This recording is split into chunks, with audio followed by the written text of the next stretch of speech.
그냥 행정직 출신 똥별이겠지. 행색을 봐. 저 짭퉁 시계 하고는. 대한민국 최정예 특수부대 위병소 한여군 중사가 초라한 행색의 노인을 향해 뱉어냈습니다. 하지만 1시간도 채 되지 않아 그녀는 자신이 대한민국 육군 전체를 적으로 돌렸다는 사실을 깨닫게 됩니다.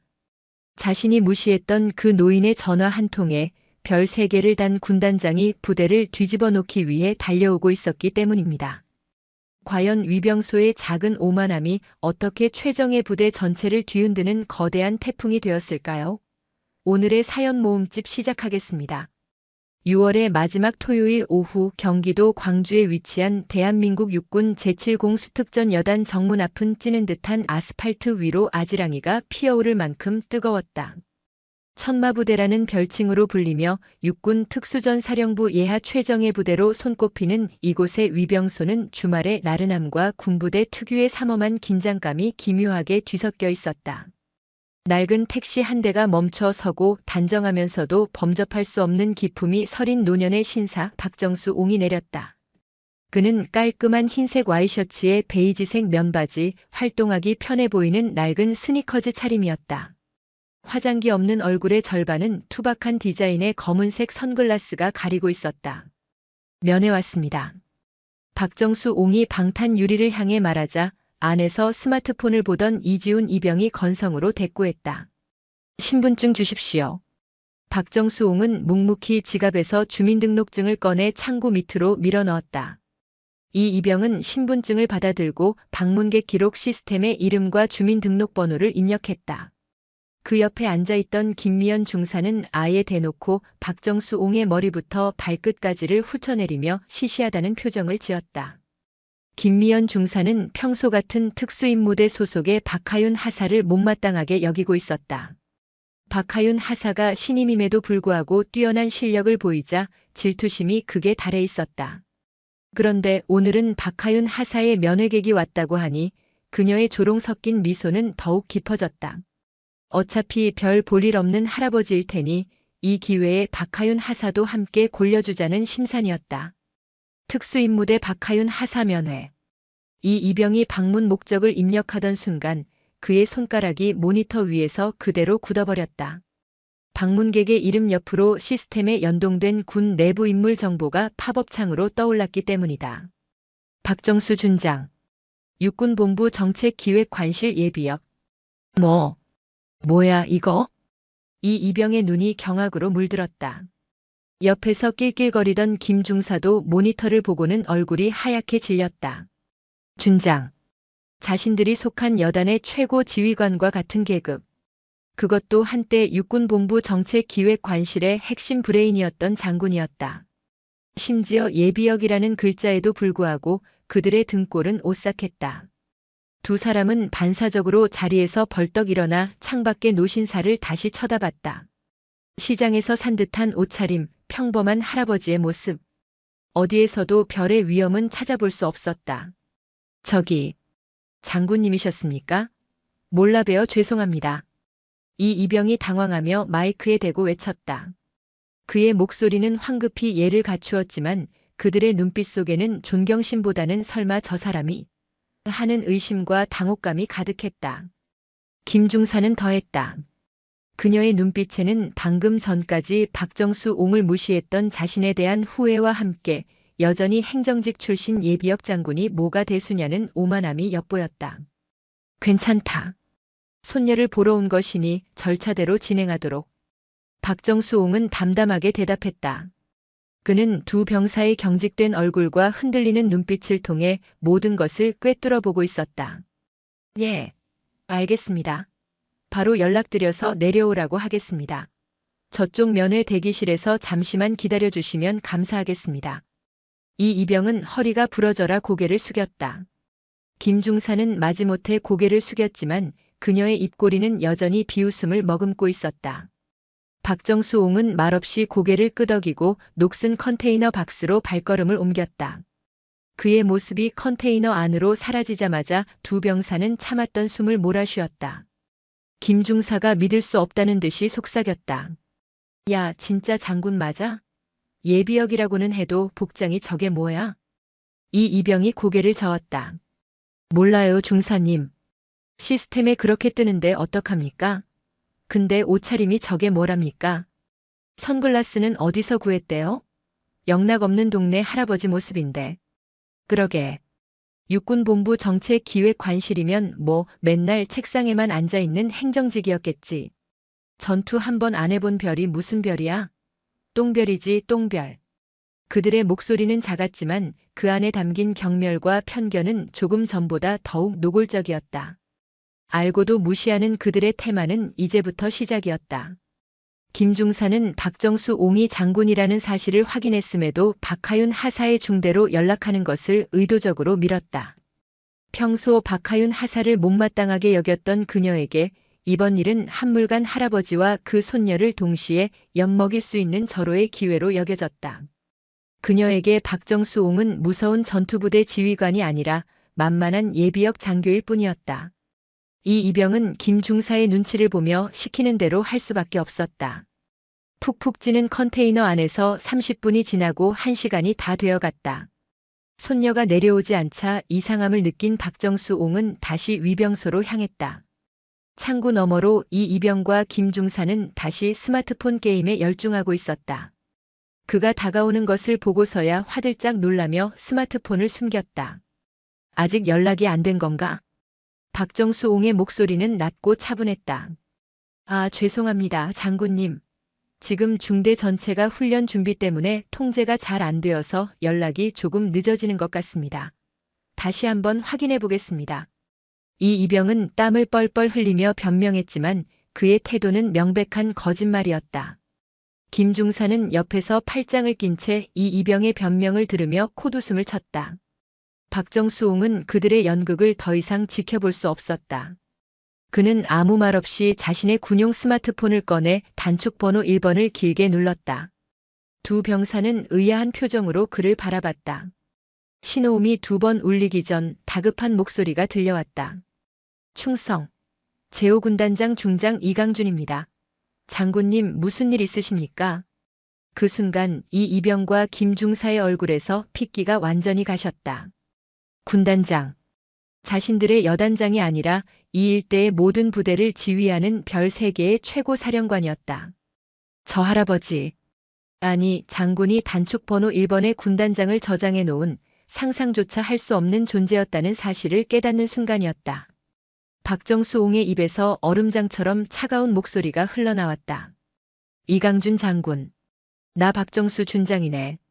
지금 내가 자네 군단 예하 제7공수특 전 여단 위병소에 와 있는데 말이야. 이곳 기강이 아주 볼만하군.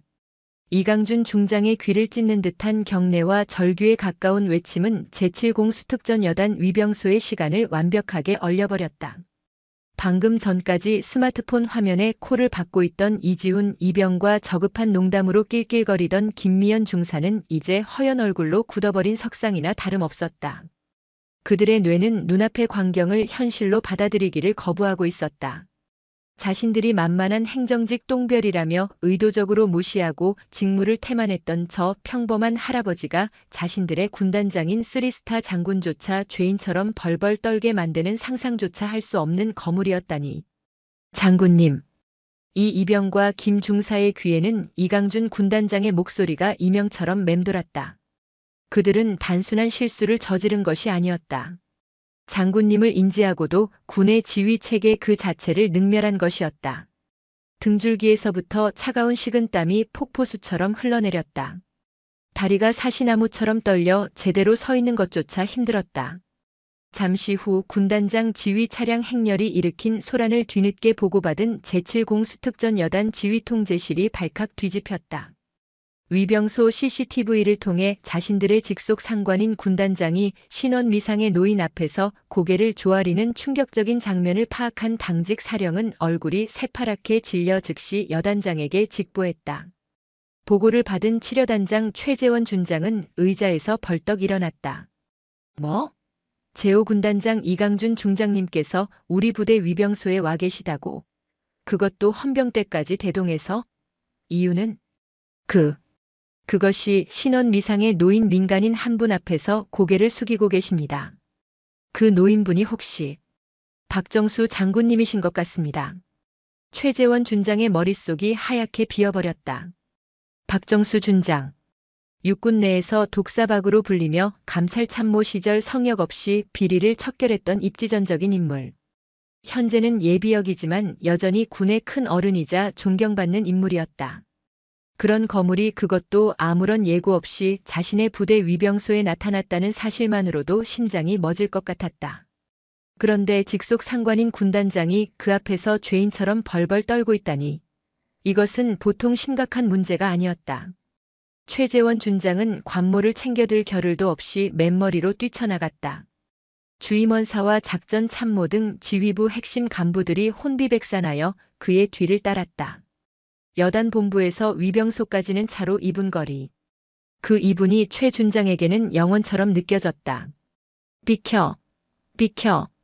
지프차에서 뛰어내린 최재원 준장이 헌병들을 해치고 현장으로 달려왔다. 그리고 그는 경악스러운 장면을 직접 목도해야 했다. 상급자인 이강준 중장이 쩔쩔매고 있고 그 앞에 선글라스를 낀 박정수 준장이 서 있었다. 그리고 그 옆에는 혼이 나간 표정의 자기 부대 위병 근무자들이 있었다. 충성, 여단장 준장 최재원, 박정수 장군님께 대하여 경례. 여단장입니다. 장군님, 도대체 이게 무슨 일이십니까? 최재원 준장은 다급하게 경례를 붙이며 상황 파악에 나섰다. 박정수 준장의 시선이 이강준 중장에게서 최재원 준장에게로 천천히 옮겨갔다. 최재원 장군, 자네 부대원들 교육은 어떻게 시키는 건가? 장군을 앞에 두고도 1시간 넘게 직무를 유기하는 것이 자네 부대의 방식인가? 질책이 아니었다. 그저 사실을 확인하는 담담한 질문이었다. 하지만 최재원 준장에게는 그 어떤 호통보다 날카로운 비수로 심장에 박혔다. 송구합니다. 제가 지휘 책임을 통감하고 있습니다. 즉시 관련자들을 엄벌에 처하고. 됐네. 박정수 준장이 그의 말을 끊었다. 내가 오늘 이곳에 온 건 자네나 이 장군을 군법 회의에 세우려고 온 게 아닐세. 조용히 손녀 면회나 하고 가려던 길이었어. 손녀요? 최재원 준장과 이강준 중장의 눈이 동시에 커졌다. 그제야 그들은 이 모든 사태의 발단을 어렴풋이 짐작할 수 있었다. 바로 그 순간이었다. 할아버지. 애틋하면서도 씩씩한 목소리가 인파를 가르고 들려왔다. 위병소 안쪽에서 전투복을 입은 단신의 여군 하사 한 명이 달려오고 있었다. 검게 그을린 얼굴, 짧게 자른 머리, 다부진 체격. 고된 훈련으로 다져진 특전 부사관의 모습이었지만 그 얼굴에는 할아버지를 만난다는 설렘과 기쁨이 가득했다. 바로 박정수 준장의 손녀 박하윤 하사였다. 한참 동안 연락이 없던 중대 행정반에서 박하윤 하사. 할아버님 면회 오셨다. 빨리 위병소로 가봐라. 라는 말을 전해 듣고 한달음에 달려온 터였다.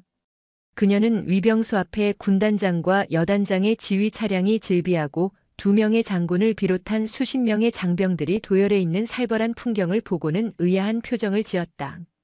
무슨 큰 훈련이 있나? 아니면 높으신 분들이 시찰이라도 나왔나? 하지만 그런 생각도 잠시 그녀의 눈에 수많은 인파의 중심에 서 있는 익숙한 실루엣이 들어왔다. 사랑하는 자신의 할아버지 박정수 옹이었다. 할아버지, 여기까지 어쩐 일이야? 연락도 없이. 하윤은 반가운 마음에 달려와 박정수 옹의 팔에 매달리려 했다. 그러나 그녀는 몇 걸음 못 가 우뚝 멈춰 설 수밖에 없었다. 자신이 달려오자 길을 막고 서 있던 2명의 장군이 동시에 자신을 향해 돌아보며 경악과 당혹이 뒤섞인 표정을 지었기 때문이다. 특히 자신의 직속 상관이자 하늘 같은 존재인 최재원 여단장이 자신을 보고 안절부절 못하는 모습은 상상조차 해본 적 없는 그림이었다. 그리고 하윤은 보았다. 할아버지의 팔짱을 끼려던 그 찰나의 순간 할아버지가 자신을 향해 아주 미세하게 고개를 가로젓는 것을. 그 눈빛은 평소의 따뜻한 할아버지의 눈빛이 아니었다. 감정을 거세한 냉철하고 엄격한 지휘관의 눈빛이었다. 이게 다 무슨. 하윤은 혼란스러운 표정으로 할아버지와 2명의 장군, 그리고 사색이 되어서 있는 위병소 동료들을 번갈아 쳐다봤다. 이강준 중장이 상황을 파악하고 황급히 입을 열었다. 자네가 박 장군님의 손녀인 박하윤 하사인가? 네, 네, 맞습니다만. 군단장님께서 제 이름은 어찌? 하윤은 얼떨떨한 표정으로 대답했다. 그러자 최재원 여단장이 거의 울상이 된 얼굴로 다가왔다. 박하사, 박하사가 왜 여기에? 아니, 저분이 박하사 할아버님이셨나? 진작 보고를 했어야지. 최재원 여단장의 다급한 외침에 박하윤 하사의 머릿속은 더욱 복잡해졌다. 평생을 교직에 몸담으시다 정년 퇴임하시고 지금은 조용히 텃밭을 가꾸며 사시는 것으로만 알았던 할아버지. 물론 어릴 적부터 할아버지의 반듯하고 강직한 성품을 존경해왔지만 군단장과 여단장이 동시에 벌벌 떨 위인이었다고는 상상도 해본 적이 없었다. 박정수 준장은 혼란에 빠진 손녀를 잠시 바라보다 이강준 중장과 최재원 준장을 향해 말했다. 두 사람 모두 잠시 자리를 비켜주게. 손녀와 조용히 얘기 좀 하고 싶으니. 예, 알겠습니다, 장군님. 두 장군은 마치 구원이라도 받은 것처럼 재빨리 물러나 멀찍이 떨어진 곳에서 부동자세로 대기했다. 박정수 옹은 그제야 하윤을 향해 부드러운 미소를 지어 보였다. 하지만 그 미소 뒤에는 깊은 슬픔과 안타까움이 서려 있었다. 하윤아, 놀랐느냐? 할아버지, 이게 도대체 어떻게 된 거야? 저분들은 왜 할아버지한테 장군님이라고? 하윤의 목소리가 가늘게 떨렸다. 박정수옹은 손녀의 손을 따뜻하게 잡아주었다. 그 이야기는 나중에 차차 해주마. 그보다 이 할애비가 오늘 너를 보러 왔다가 아주 못 볼 꼴을 보고 말았다. 박정수옹의 시선이 위병소의 이 이병과 김중사에게로 향했다. 두 병사는 그 시선을 마주하는 순간 숨이 멎는 듯한 압박감을 느꼈다. 눈앞의 예비역 장군은 그들을 질책하거나 욕하지 않았다. 그저 그들의 존재 자체를 투명하게 꿰뚫어보는 듯한 깊은 눈으로 응시할 뿐이었다. 그 시선 앞에서 그들의 모든 변명과 거짓, 오만함은 먼지처럼 부서져 내렸다. 이 이병, 김중사라고 했나? 박정수 옹이 두 사람의 이름을 불렀다. 예. 이병 이지훈, 중사 김미연. 두 사람은 반사적으로 군기가 바짝 든 목소리로 자신의 이름을 외쳤다. 평생 내본 적 없는 가장 큰 목소리였다. 너희들이 입고 있는 그 군복이 어깨에 달린 태극기가 무엇을 의미하는지 알고 있나? 두 병사는 아무 대답도 하지 못했다. 박정수 옹이 말을 이었다. 그것은 국민의 생명과 재산을 지키겠다는 신성한 약속의 상징이다. 너희들이 면회 온 한 명의 국민을, 그것도 여러분의 상관이었던 장군을 대하는 태도가 곧 너희들이 조국을 대하는 태도다. 너희들은 오늘 군복을 입을 자격이 없음을 스스로 증명했다. 단순히 나를 모욕해서가 아니다. 국민을 기만하고 군인의 명예를 더럽혔기 때문이다. 그는 두 사람에게서 시선을 거두고 멀찍이 서 있는 최재원 여단장을 향해 말했다. 최 장군. 예, 장군님. 저 두 병사에 대한 징계는 자네에게 맡기겠네. 하지만 그걸로 끝이라고 생각하지 말게. 다음 주 월요일부터 일주일간 제7공수특 전 여단 전체에 대한 국방부 특별복무 점검을 실시하겠다. 내가 직접 점검단을 이끌고 올 것이다. 예, 알겠습니다. 국방부 특별복무 점검. 그 단어가 나오는 순간 최재원 여단장과 이강준 군단장의 얼굴이 다시 한번 하얗게 질렸다. 그것은 일반적인 감찰과는 차원이 다른 군의 뿌리부터 뒤흔드는 가장 강력한 형태의 점검이었다. 점검단에게는 지휘관의 지휘권까지 일시적으로 제한할 수 있는 막강한 권한이 주어졌다.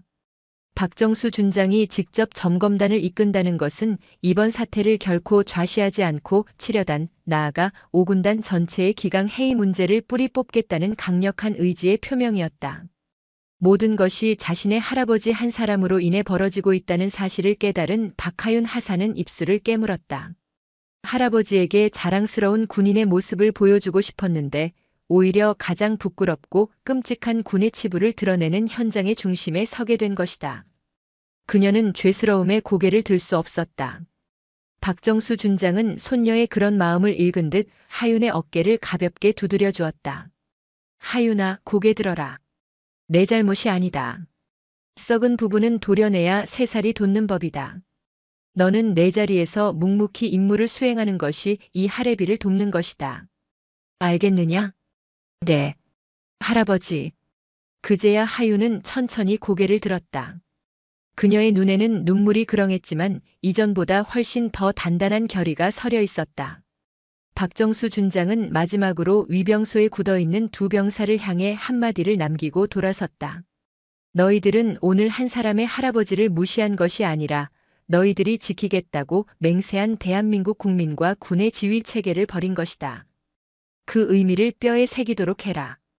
그 말을 끝으로 박정수 준장은 이강준 군단장이 급히 열어주는 지휘관 세단 뒷좌석에 올랐다. 차가 떠나기 직전 그는 창문을 내리고 하윤에게 말했다. 주말 잘 보내고 다음 주에 보았구나. 그때는 국방부 점검 단장으로 오마. 차가 미끄러지듯 위병소를 빠져나갔다. 그 뒤로 마치 폭풍이 휩쓸고 간 듯한 정적과 혼란만이 남았다.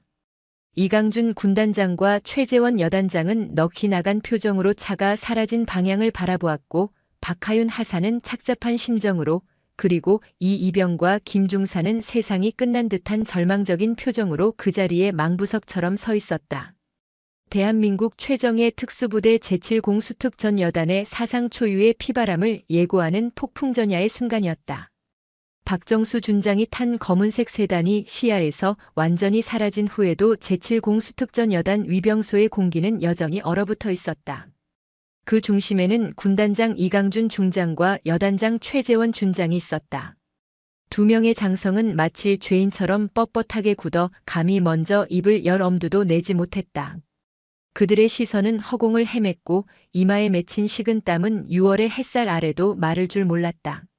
사건의 직접적인 원인을 제공한 이지훈 이병과 김미연 중사는 이미 군단장과 함께 출동한 헌병들에게 양팔을 붙들린 채 연행된 후였다.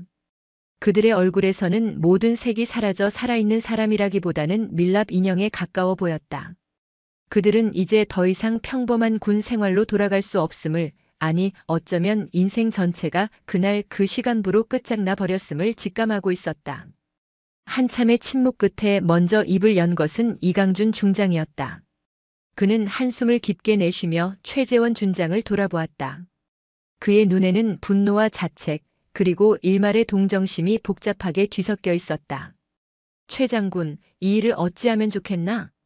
최재원 준장은 입술을 잘근잘근 씹었다. 변명할 여지가 없었다. 자신의 부대에서 자신의 부하들이 대한민국 육군의 얼굴에 먹칠을 했다. 그것도 하필이면 군내에서 가장 강직하고 청렴하기로 소문난 독사박 박정수 준장을 상대로. 모든 것이 제 부덕의 소치입니다. 군단장님께 누를 끼쳐 송구할 따름입니다. 지금 나한테 송구할 때가 아니지 않은가? 문제는 다음 주에 들이닥칠 국방부 특별복무점검이야.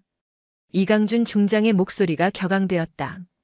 그는 특별복무점검이라는 단어에 힘을 주어 말했다. 그 단어의 무게를 누구보다 잘 알기 때문이었다. 박 장군님 성격에 이번 일을 결코 그냥 넘기지 않으실 걸세. 단순한 위병 근무 기강 해이 문제로 끝날 일이 아니야. 아마 자네 여단뿐만 아니라 내 군단까지 이 일대 부대 전체의 비리와 부조리를 몽땅 파헤치려 드실 게 분명해. 최재원 준장의 안색이 더욱 어두워졌다. 이강준 중장의 말은 과장이 아니었다. 박정수 준장은 과거 감찰 참모 시절 성역 없이 비리를 척결하여 한 번 물면 절대 놓지 않는다는 의미의 독사박이라는 별명으로 불렸던 인물이었다. 그가 직접 칼을 빼들었다는 것은 이번 기회에 군의 썩은 환부를 완전히 도려내겠다는 선전포고나 마찬가지였다. 일단 여단전 장병의 휴가와 외출, 외박을 전면 통제하고 오늘부로 비상근무 체제에 돌입하겠습니다. 각 대대별로 자체 점검을 실시해서 문제될 만한 것들은 사전에 조치하고 그런 임기응변식 처방으로 막을 수 있는 분이 아니시네. 이강준 중장이 최재원 준장의 말을 가로막았다. 자네나 나나 우리 어깨에 달린 별이 부끄럽지 않으려면 지금이라도 솔직해져야 해.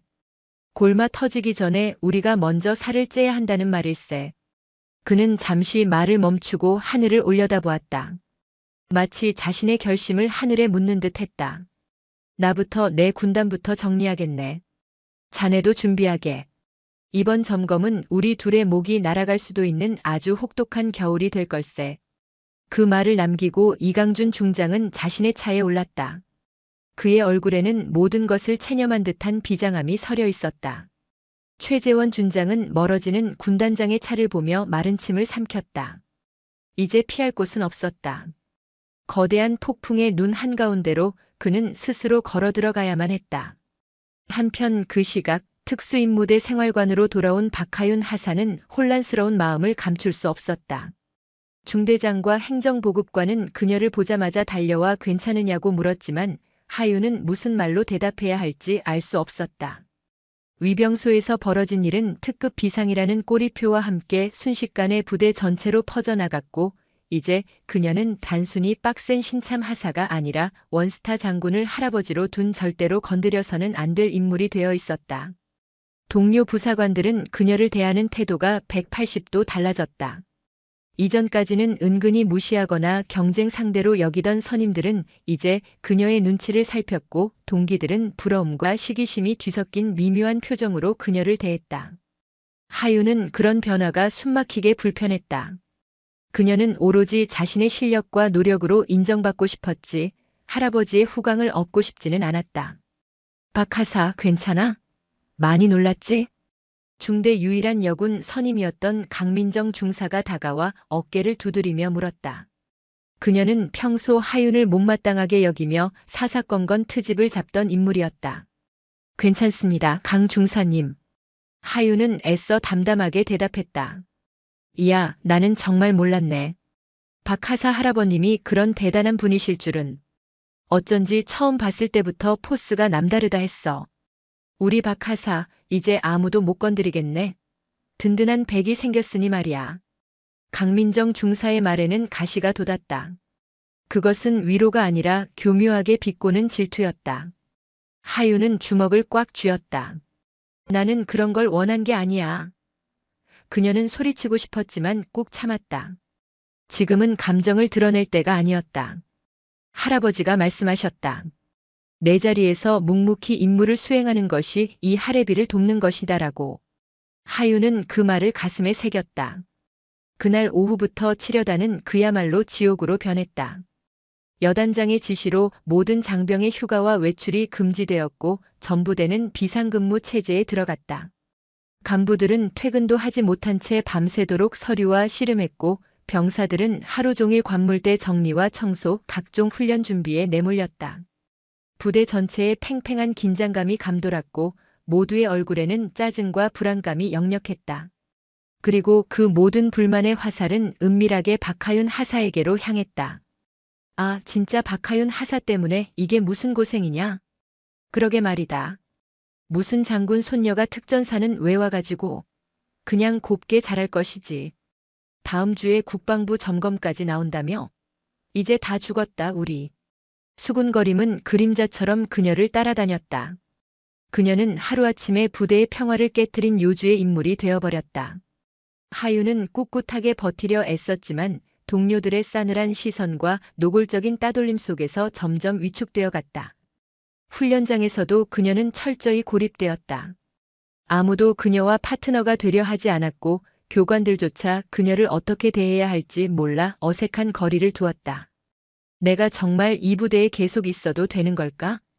밤이 되자 하윤은 생활관 옥상에 홀로 올라가 굵은 눈물을 뚝뚝 흘렸다. 할아버지를 원망한 것은 아니었다. 다만 자신의 무력함과 동료들의 편견이 서러웠다. 군인이 되겠다고 할아버지처럼 멋진 군인이 되겠다고 맹세했던 자신의 꿈이 시작부터 거대한 벽에 부딪힌 것만 같아 절망스러웠다. 그리고 마침내 운명의 월요일이 밝았다.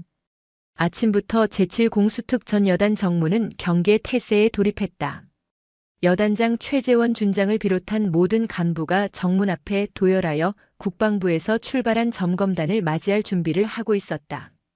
오전 9시 정각 군용버스 3대와 지휘 차량 여러 대로 구성된 국방부 특별복무점검단이 위용을 드러내며 부대 안으로 들어왔다. 가장 선두에 있던 지휘 차량에서 전투복을 반듯하게 차려입고 준장 계급장을 빛내는 박정수 준장이 내렸다. 그는 더 이상 평범한 할아버지가 아니었다. 그는 대한민국 국방부의 막강한 권한을 위임받은 냉철하고 엄격한 점검단장이었다. 그의 뒤로는 각 분야의 최고 전문가로 구성된 20명의 점검 단원들이 일사불란하게 하차했다. 그들의 날카로운 눈빛은 이미 치려단의 모든 것을 꿰뚫어 볼 준비가 되어 있었다.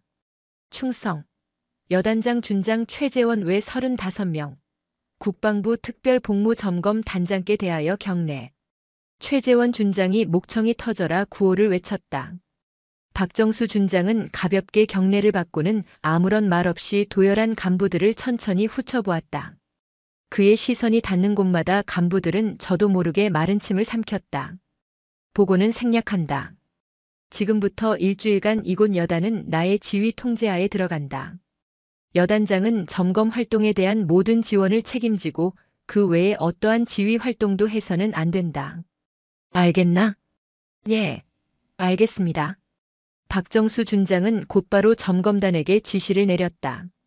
점검 1팀은 인사 및 행정 분야, 2팀은 군수 및 보급 분야, 3팀은 훈련 및 작전 분야를 담당한다. 4팀은 나와 함께 지휘관 면담 및 부대원 고충 처리를 맡는다. 모든 점검은 형식적인 서류 감사가 아니라 현장 실사를 원칙으로 한다. 계급을 막론하고 병사라도 직접 만나서 애로 사항을 청취하고 부조리가 있다면 지휘고하를 막론하고 즉시 보고하도록. 예, 알겠습니다. 점검단은 즉시 흩어져 각자의 임무에 돌입했다. 그 모습은 마치 먹잇감을 발견한 사자떼처럼 신속하고 조직적이었다. 최재원 준장과 여단 간부들은 속수무책으로 그들의 활동을 지켜볼 수밖에 없었다. 박정수 준장이 이끄는 4팀은 곧바로 부대 내에 소원 수리함을 설치하고 익명성이 보장되는 1:1 면담을 시작했다. 처음에는 눈치를 보던 병사들은 점검단이 진심으로 자신들의 이야기에 귀를 기울여 준다는 사실을 알게 되자 그동안 억눌러왔던 불만과 부조리를 분노의 경류처럼 쏟아내기 시작했다. 간부들의 상습적인 폭언과 욕설, 훈련 물자, 횡령, 가혹 행위, 인사비리 의혹. 그동안 수면 아래 감춰져 있던 치려단의 추악한 민낯이 하나둘씩 드러나기 시작했다. 박정수 준장은 그 모든 내용을 묵묵히 기록하며 관련 증거를 확보해 나갔다. 그리고 그는 일부러 박하윤 하사를 가장 마지막 순서로 면담에 불렀다. 자신의 등장이 손녀에게 어떤 영향을 미쳤는지 그녀의 입으로 직접 듣고 싶었기 때문이었다. 점검 마지막 날 오후 박하윤 하사는 굳은 표정으로 여단장실 문 앞에 섰다. 불과 며칠 전까지만 해도 감히 쳐다볼 수도 없었던 그 문은 이제 국방부 특별복무점검단장의 임시 집무실이 되어 있었다. 문 안에는 그녀의 할아버지가, 아니 박정수 준장이 그녀를 기다리고 있었다. 지난 며칠간 하윤은 자신의 차례가 오기만을 초조하게 기다렸다. 그것은 마치 사형수가 형 집행을 기다리는 심정과도 같았다. 들어가도 좋겠습니까? 들어와. 문 안에서 들려온 목소리는 익숙했지만 따뜻한 온기는 조금도 느껴지지 않는 지휘관의 목소리였다. 하윤은 심호흡을 하나고 문을 열고 들어갔다. 여단장의 거대한 집무 책상에는 박정수 준장이 앉아 있었다. 그 앞에는 지난 며칠간 수집된 엄청난 양의 서류와 보고서들이 산더미처럼 쌓여 있었다. 할아버지는 손녀를 쳐다보지도 않은 채 서류에서 눈을 떼지 않고 말했다. 자리에 앉아라, 박하사. 박하윤. 점검단장님께 대하여 경례. 충성. 하윤은 각 잡힌 동작으로 경례를 붙였다. 박정수 준장은 그제야 고개를 들어 손녀를 바라보았다. 그의 눈빛은 한 점의 감정도 담지 않은 맑은 유리 같았다. 앉아. 하윤은 맞은편 의자에 허리를 꼿꼿이 세우고 앉았다. 할아버지와 손녀의 재회가 아니었다. 이것은 점검 단장과 피점검 부대원의 공식적인 면담이었다. 이름 계급. 군번 XXX 박하윤 하사입니다. 치려단으로 전입 온 지는 얼마나 됐나? 작년 10월 임관과 동시에 전입하여 복무한 지 8개월 됐습니다. 기계적인 질문과 대답이 몇 차례 오가다 박정수 준장은 손에 든 펜으로 무언가를 기록하며 마치 처음 보는 사람을 대하듯 사무적으로 질문을 이어갔다. 지난 8개월간의 복무 생활에 대해 말해보도록. 부대 생활에 어려움은 없었나? 선임이나 간부들의 부당한 지시나 가혹 행위는 없었는지 있는 그대로 보고하도록. 이 면담 내용은 철저히 비밀이 보장된다. 그 순간 하윤의 입술이 파르르 떨렸다. 어려움은 없었나? 라고 묻는 할아버지의 얼굴을 차마 정면으로 바라볼 수가 없었다. 지난 며칠간 그녀가 겪었던 고립과 따돌림, 장군 백이라는 조롱 섞인 수군거림이 파노라마처럼 스쳐 지나갔다. 하지만 그녀는 차마 그 사실을 입 밖으로 꺼낼 수 없었다.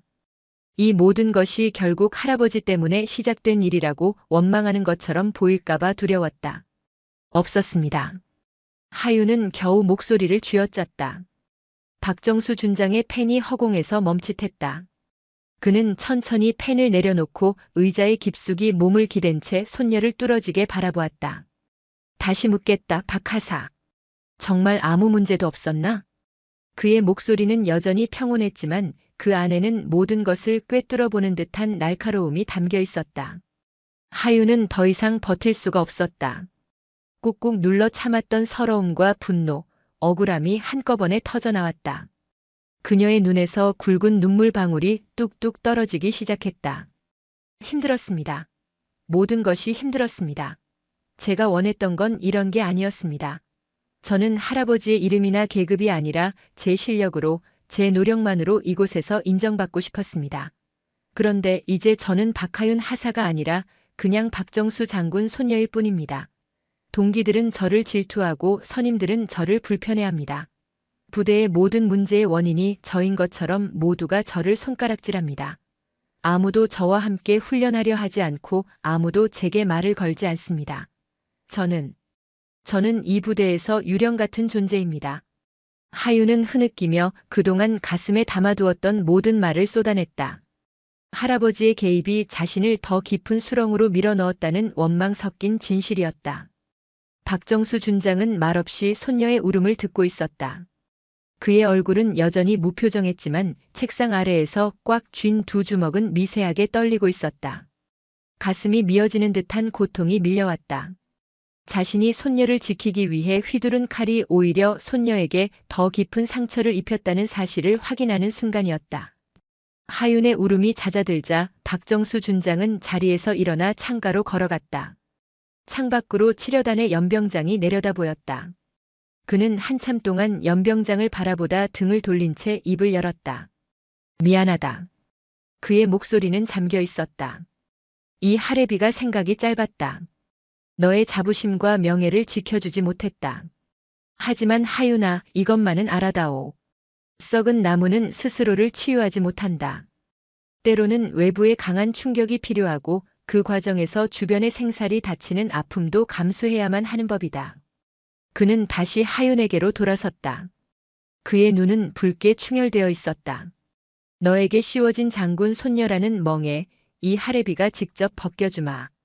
내가 온전히 너의 이름으로, 너의 실력으로 이 부대에서 가장 뛰어난 군인으로 우뚝 설 수 있도록 이 썩어 빠진 땅을 완전히 갈아엎어주겠다.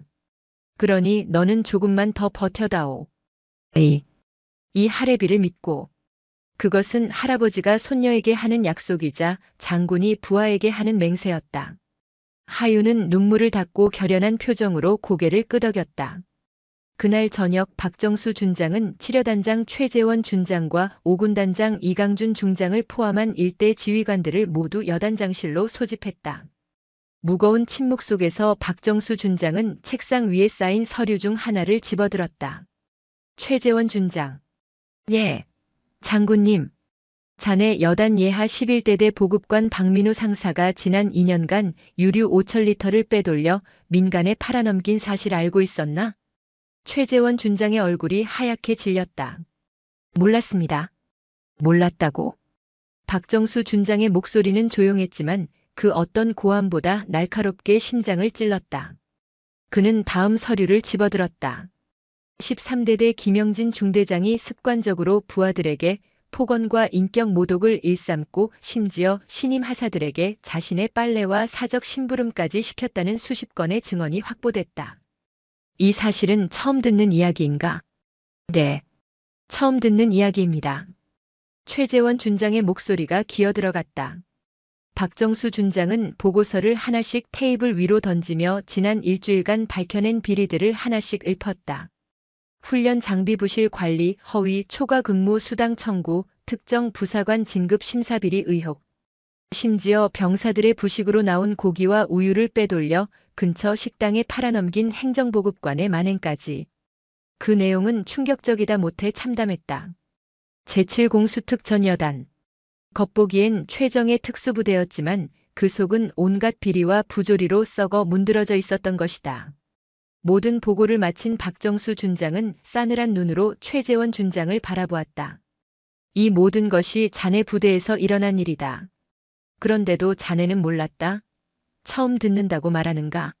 지휘관이 부하들의 고통을 모르고 부대의 실상을 파악하지 못하는 것, 그것이 바로 가장 큰 죄다. 자네는 지휘관으로서 그리고 군인으로서 실격이다. 그는 자리에서 일어나 이강준 중장을 향해 말했다. 이강준 장군, 국방부 장관님께 보고드렸다. 오늘부로 제7공수특 전 여단장 최재원 준장을 직위 해제한다. 동시에 이번 사태에 대한 지휘 책임을 물어 제5군단장 이강준 중장 역시 감봉 3개월의 징계에 처한다. 이해 있나? 이강준 중장은 깊이 고개를 숙이며 말했다. 어떠한 처분도 달게 받겠습니다. 최재원 준장은 그 자리에 주저앉을 듯 휘청거렸다. 직위 해제. 그것은 군인에게 사형 선고나 다름없었다. 그의 군 생활은 그렇게 불명예스럽게 끝났다. 대한민국 최정예 부대를 이끌던 별은 그렇게 한순간에 빛을 잃고 추락했다. 다음 날 아침 박정수 준장은 제7공수특 전 여단 전 장병을 연병장에 집결시켰다. 단상 위에 선 그는 마이크를 잡았다. 그의 시선은 연병장을 가득 메운 수천 명의 장병 한 사람 한 사람을 향했다. 그 중에는 꿋꿋한 표정으로 서 있는 손녀 박하윤 하사도 있었다. 나는 오늘 국방부 특별복무점검 단장으로서가 아니라 여러분과 똑같이 군복을 입은 한 명의 선배 군인으로서 이 자리에 섰다. 그의 목소리는 스피커를 통해 연병장 전체에 울려 퍼졌다. 지난 일주일간 나는 이 부대의 깊은 상처와 골마 터진 환부를 목격했다. 일부 간부들의 탐욕과 나태함이 군의 명예를 더럽히고 수많은 전우들을 고통 속에 몰아넣었다. 참으로 통탄스럽고 부끄러운 일이다. 장병들 사이에서 조용한 웅성거림이 일었다. 하지만 박정수 준장은 목소리를 높였다. 나는 동시에 희망을 보았다. 썩어가는 현실 속에서도 묵묵히 자신의 소임을 다하며 조국을 지키고 있는 대다수의 병사들과 젊은 부사관들. 바로 여러분의 눈에서 대한민국의 희망을 보았다. 그는 주먹을 불끈 쥐며 외쳤다. 제7공수특 전 여단은 오늘부로 다시 태어날 것이다. 부조리를 저지른 자들은 그에 합당한 처벌을 받을 것이며 억울하게 고통받은 자들의 명예는 회복될 것이다. 이곳을 실력과 원칙만이 통하는 가장 강하고 명예로운 부대로 만들겠다. 이것은 여러분에게 하는 나의 약속이다. 연설이 끝나자 연병장에는 잠시 정적이 흘렀다. 이윽고 누군가 먼저 박수를 치기 시작했고 그 박수는 순식간에 연병장 전체로 퍼져나가 우레와 같은 함성이 되어 돌아왔다. 억눌려왔던 젊은 군인들의 울분과 새로운 희망에 대한 갈채였다. 박정수 준장은 연설을 마치고 대열 속에 서 있는 박하윤 하사를 잠시 바라보았다. 그 시선에는 이제부터는 너의 시간이다라는 무언의 격려가 담겨 있었다. 박하윤은 자신을 향한 할아버지의 시선을 피하지 않았다. 그녀는 허리를 꼿꼿이 세우고 더 이상 흔들리지 않는 눈빛으로 정면을 응시했다. 그날 이후 칠여단에는 대대적인 개혁의 바람이 불었다. 최재원 준장의 후임으로는 야전에서 강직함과 뛰어난 지휘력으로 명망이 높았던 서진혁 준장이 새롭게 부임했다. 비리에 연루된 간부들은 모두 다른 부대로 전출되거나 군 검찰의 조사를 받았고 새로운 지휘부가 들어서 부대 문화를 완전히 뜯어고쳤다. 박하윤 하사를 둘러쌌던 편견과 오해도 점차 사라져갔다. 그녀의 할아버지가 부대를 뒤집어 놓은 것은 사실이었지만 그 결과 부조리가 사라지고 부대 분위기가 쇄신되자 병사들과 젊은 간부들은 오히려 그녀에게 고마움을 느끼기 시작했다. 하지만 모든 것이 순탄하지만은 않았다. 변화에는 언제나 저항이 따르는 법. 기존의 질서 속에서 안락함을 누리던 일부 고참 부사관들은 이러한 급진적인 개혁에 불만을 품었다. 그들의 불만은 개혁의 시발점이 된 박하윤 하사에게로 향했다. 그 중심에는 특수임무대 소속의 오경석 원사가 있었다. 그는 25년군 생활의 대부분을 치려단에서 보낸 터줏대감이자 직위 해제된 최재원 준장과 각별한 사이였다. 그는 이번 사태를 굴러온 돌이 박힌 돌을 빼낸 사건으로 규정하고 사사건건 박하윤을 못마땅하게 여겼다. 어린 하사계집의 하나 때문에 이게 다 무슨 꼴이람. 짬도 안 되는 것들이 설치니 부대가 개판이 되는 거야. 오원사는 훈련 중에 의도적으로 박하윤에게 가장 힘든 임무를 맡기거나 공개적으로 그녀의 능력을 비웃으며 망신을 주었다. 이봐, 박하사. 할아버지한테 전화해서 헬기라도 한 대 불러달라고 하지 그래. 그래야 이 훈련 끝나지 않겠어? 그의 비아냥에 일부 고참들이 동조하며 낄낄거렸다. 박하윤은 입술을 깨물었다. 할아버지가 썩은 땅을 갈아엎어 주었지만 그 땅에 다시 건강한 뿌리를 내리는 것은 온전히 자신의 몫이었다. 그녀는 불평 한마디 없이 오히려 더 악착같이 훈련에 임했다. 오원사의 어떠한 압박에도 굴하지 않고 묵묵히 자신의 임무를 완수해 나갔다. 그녀의 곁에는 작은 변화도 생겼다. 과거 그녀를 비꼬았던 강민정 중사가 어느 날부터인가 그녀를 돕기 시작한 것이다. 박정수 준장의 연설과 부대의 변화를 직접 목격한 강 중사는 자신의 과거를 부끄럽게 여기고 있었다. 그녀는 오원사의 부당한 처사에 맞서 박하윤의 편에서 주었다. 원사님, 그만하시죠. 박하사는 자기 임무를 완벽하게 수행하고 있습니다. 문제될 것 없습니다. 두 여군 부사관의 연대는 작지만 의미 있는 변화의 시작이었다. 박하윤은 더 이상 혼자가 아니었다. 그녀는 이제 자신의 힘으로 그리고 자신을 믿어주는 동료들과 함께 새로운 그림자를 헤쳐나가야 했다. 그녀의 진짜 군 생활은 이제부터 시작이었다. 새로운 여단장 서진혁 준장의 지휘 아래 치려단의 분위기는 완전히 달라졌다. 형식적인 훈련은 사라지고 실전보다 더 혹독한 강도의 훈련이 연일 이어졌다. 그 중에서도 특전사의 상징과도 같은 지옥주는 개혁의 성과를 판가름하는 시험대이자 박하윤에게는 자신을 증명해야 할 절체절명의 무대였다. 지옥주 훈련은 5박 6일간 무수면 상태에서 극한의 육체적, 정신적 고통을 이겨내야 하는 과정이었다. 박하윤이 속한 특수임무대 팀은 훈련 시작부터 오경석 원사의 집요한 타깃이 되었다. 박하윤, 너 때문에 우리 팀 전체가 벌받는 거 안 보여? 정신 똑바로 안 차려. 오 원사는 의도적으로 박하윤의 체력이 가장 고갈되는 시점에 팀 전체에 연대 책임을 물어 가혹한 얼차려를 부여했다. 칠흑 같은 밤 차가운 갯벌에서 고무보트를 머리에 이고 앉았다 일어서기를 반복하는 동안 팀원들의 원망 섞인 시선이 하윤에게 꽂혔다. 아, 진짜 저 여자 때문에 미치겠네. 그냥 포기하면 안 되나? 그럼 우리라도 편해질 텐데. 숨이 턱까지 차오르고 온몸의 근육이 비명을 질렀다. 정신은 혼미해지고 눈앞이 아득해졌다. 포기하고 싶다는 유혹이 악마처럼 속삭였다. 그때 옆에서 함께 보트를 이고 있던 강민정 중사가 낮은 목소리로 말했다. 박하윤, 정신 차려. 저 영감탱이가 노리는 게 바로 그거야. 내가 무너지면 모든 게 끝장이라고. 강 중사의 말에 하윤은 번쩍 정신이 들었다. 무너질 수 없어. 여기서 무너지면 나는 영원히 장군 손녀일 뿐이야. 그녀는 이를 악물고 꺼져가던 정신력을 다시 불태웠다. 할 수 있습니다. 그녀는 자신도 모르게 고함을 질렀다. 그 악에 바친 목소리에 하윤을 원망하던 일부 팀원들도 움찔했다. 그녀의 눈에는 더 이상 나약함이 없었다. 오직 도끼만이 서려 있었다. 훈련 4일차 산악급속 행군 중 문제가 발생했다. 선두에서 길을 이끌던 오경석 원사가 발을 헛디뎌 경사면 아래로 굴러떨어진 것이다. 악! 비명과 함께 그의 모습이 어둠 속으로 사라졌다. 팀원들이 혼란에 빠진 순간 가장 먼저 정신을 차린 것은 박하윤이었다. 의무병, 장비 챙겨. 나머지 인원은 주변 경계하고 조명 확보. 그녀는 망설임 없이 자신의 배낭에서 로프를 꺼내 나무에 고정하고 강민정 중사에게 외쳤다. 강 중사님, 제가 내려가겠습니다. 확보 부탁드립니다. 박하사, 위험해. 명령입니다. 그녀의 단호한 목소리에 강 중사는 입을 다물고 로프를 단단히 붙잡았다.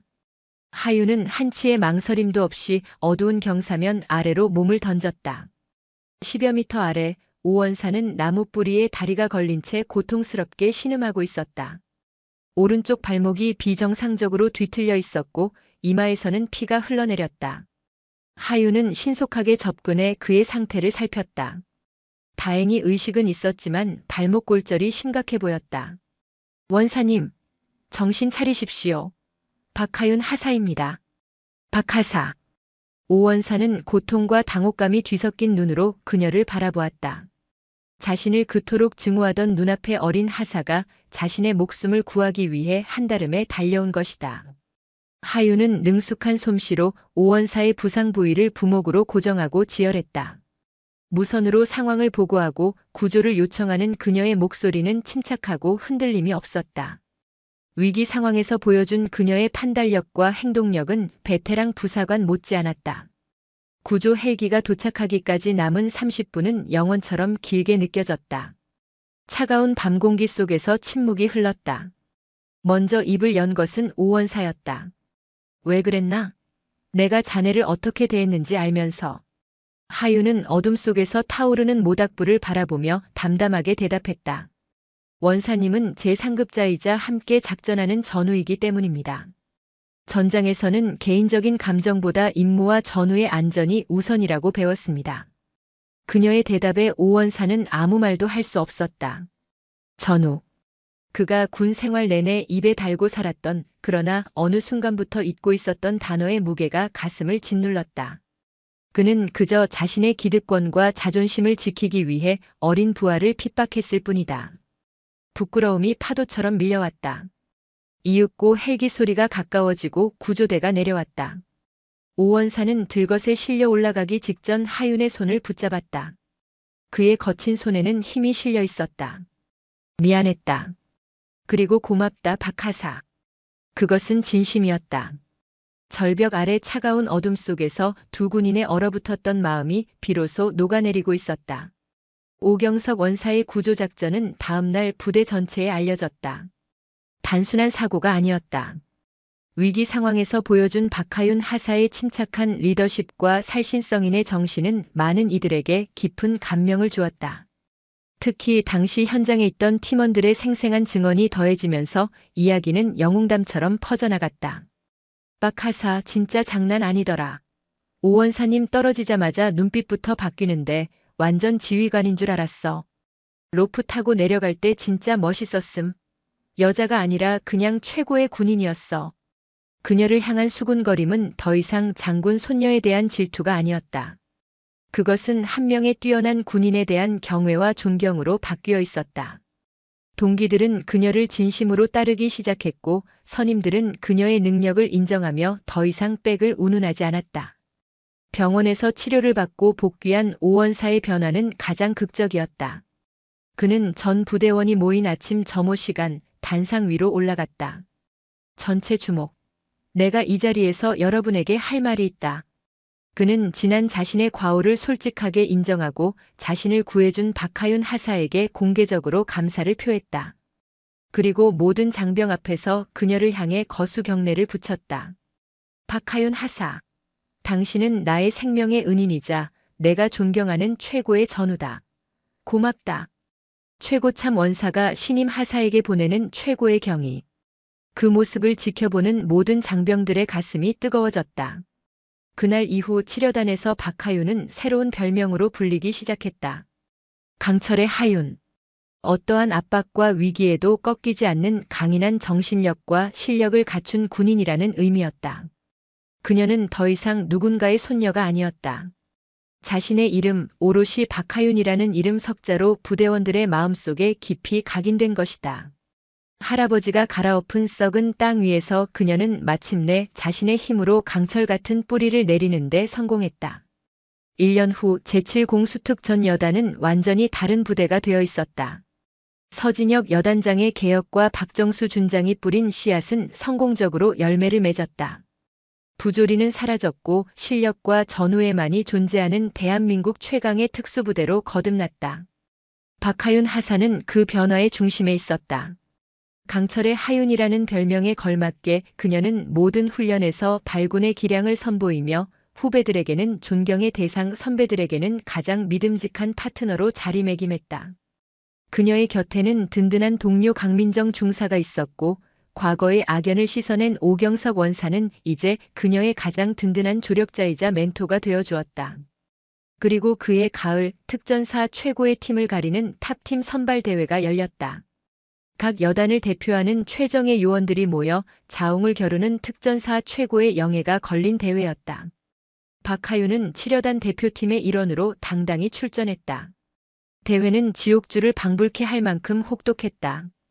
100km 전술 무장 행군부터 고공 침투, 복합 장애물 극복, 대테러 사격까지 인간의 한계를 시험하는 극한의 과제들이 이어졌다. 수많은 팀들이 중도에 탈락하는 가운데 박하윤이 속한 치려단 팀은 놀라운 팀워크를 발휘하며 거침없이 전진했다. 특히 마지막 대테러 인질 구출 작전에서 박하윤의 활약은 독보적이었다. 복잡한 건물 내부 구조를 순식간에 파악하고 단 한 발의 오차도 없이 타깃을 제압하는 그녀의 모습은 한편의 액션 영화와도 같았다. 마지막 인질을 안전하게 구출하고 퇴출 신호탄을 쏘아 올리는 순간 대회 종료를 알리는 버저가 울렸다. 결과는 압도적인 우승. 제7공수특 전 여단팀이 마침내 특전사 탑팀의 영광을 차지한 것이다. 시상식 날 팀의 에이스로 활약한 박하윤 하사는 팀을 대표하여 사령관으로부터 대통령 표창을 수여받았다. 단상 위에 올라선 그녀의 어깨는 1년 전과는 비교할 수 없을 만큼 당당했고 눈빛은 그 어떤 별보다 밝게 빛나고 있었다. 수많은 장군과 동료들의 박수갈채를 받는 그녀의 모습을 시상식장 가장 뒤편에서 한 중년 남성이 조용히 지켜보고 있었다. 사복 차림의 박정수옹이었다. 그는 얼굴을 가린 선글라스 안으로 조용히 흘러내리는 눈물을 닦았다. 이제 손녀는 자신의 도움 없이도 스스로의 힘으로 가장 높은 곳에서 가장 밝게 빛나는 별이 되어 있었다. 시상식이 끝나고 며칠 후 박하윤은 오랜만에 휴가를 내어 할아버지의 집을 찾았다. 텃밭에서 상추를 돌보던 박정수옹은 손녀를 보고 환하게 웃었다. 더 이상 그는 독사박이라 불리던 냉철한 장군이 아니었다. 사랑하는 손녀를 맞이하는 평범하고 따뜻한 할아버지의 모습이었다. 두 사람은 마루에 나란히 앉아 따스한 햇살을 받았다. 하윤은 말없이 자신의 군번줄을 풀어 박정수옹의 손에 쥐어주었다. 군번줄에는 1년 전의 고뇌와 오늘의 영광이 고스란히 담겨 있었다. 할아버지 고맙습니다. 내가 한 것은 밭을 갈아준 것뿐이다. 씨앗을 심고 비바람을 이겨내어 열매를 맺은 것은 온전히 너의 힘이었어. 하윤아. 박정수옹은 손녀의 손을 따뜻하게 잡아주었다. 그의 시선은 손녀의 어깨 너머 푸른 가을 하늘을 향해 있었다. 내가 군복을 입었던 이유는 단 하나였다. 내가 사랑하는 사람들이 이 평화로운 하늘 아래 행복하게 살 수 있도록 지켜주고 싶었기 때문이지. 너 역시 그 길을 걷고 있구나. 아주 훌륭하게. 할아버지가 걸어오신 길이 얼마나 위대한지 이제야 조금은 알 것 같습니다. 저도 할아버지처럼 제복의 무게를 잊지 않는 군인이 되겠습니다. 두 사람 사이에는 더 이상 많은 말이 필요 없었다.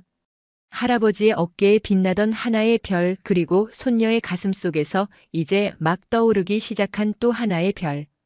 두 개의 별은 세대를 이어 조국을 지키겠다는 숭고한 약속으로 이어져 그날의 가을 하늘 아래 영원히 빛나고 있었다. 부대를 발칵 뒤집었던 그날의 소동은 결국 썩은 것을 도려내고 새로운 희망을 싹 틔운 아프지만 반드시 필요했던 성장통으로 제7공수특전 여단의 역사에 그리고 한 젊은 군인의 가슴에 깊이 기록되었다.